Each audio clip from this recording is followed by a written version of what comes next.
All right, well, here we are back at the spiritual ranch. Uh, yep, took a little bit of work, but I mean, not really. It's probably about, I'd say, maybe an hour total, maybe a little longer than that, but that's a pretty nice little pile of meat we got right here, and so that's the ribs right here. We got some loin cuts up in here, some bones, and then this is the neck and just pieces for good soup bones. The leg of lambs are all right here. This is the leg. Here's the shanks, and then this is the racks right here, and then these are your some bigger loin chunks, and then some shoulder chops or shoulder steaks that I cut. So I'll use those also for beans or lentils or whatever, And so yeah, the animal, that's a pretty good pile of meat, and so that's on top of all the entrails and everything I had, and then I'll have I got this whole bowl of grind right here, and so I'll make sausage with that plus the entrails I froze. So I got those thawed out, and I'll make sausage with those. And that's quite a good little pile of meat right there. It should last some time. And so what I'm going to show you right now is when you wrap it, you want to get the paper that has wax on one side.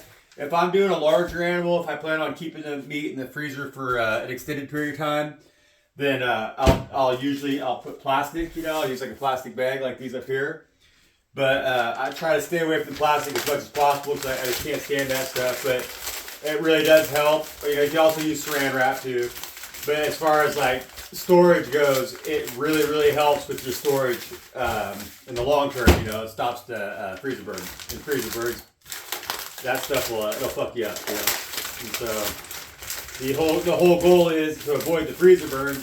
Is like even so when you're wrapping with the paper and or with the plastic, is that you want to get any air spaces out of the away from the meat, so you want to wrap it really tight.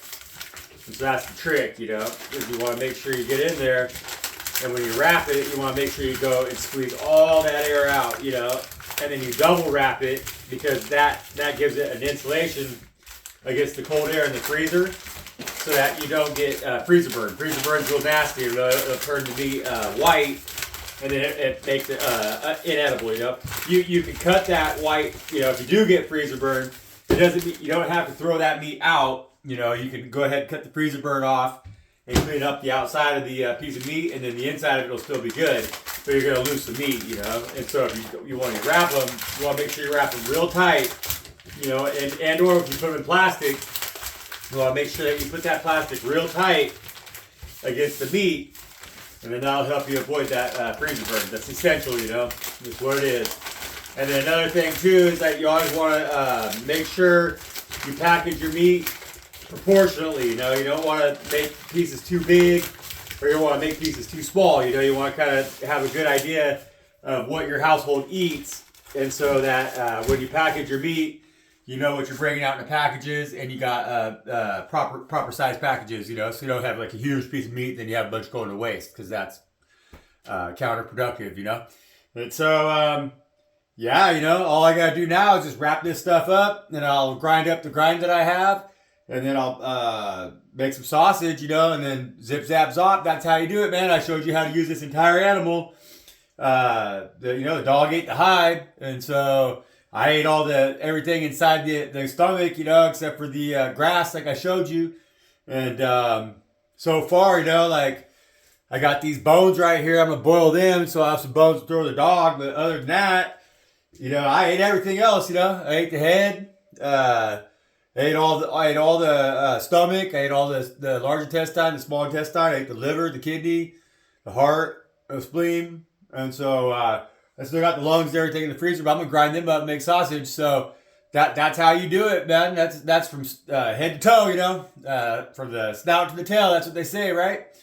And so, we got lean times ahead of us. I don't know that a lot of people realize that, but that's the truth. It's coming, man. And no matter what, that's what's happening. And so stuff like this, is what's gonna make us be able to feed our children, and those of you that still have children, like you gotta pay attention, because they took mine, and they'll take yours too. But we gotta figure out ways to keep them safe, you know, and feed them and feed each other, you know, and this is how we'll do it, you know, like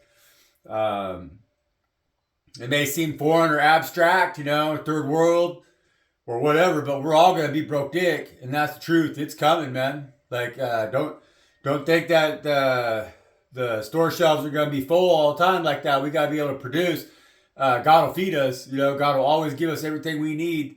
Always has for me. It's just that we gotta know how to utilize it when it's given to us, you know. And so that's what I'm here for, you know. And so I'm Shesh, not no way, and like I say, man, I ain't fucking around. We're gonna figure this shit out, you know. We're gonna survive. We're gonna make this happen, and we're God's people. We're gonna be free, you know. So peace out, y'all. Love you.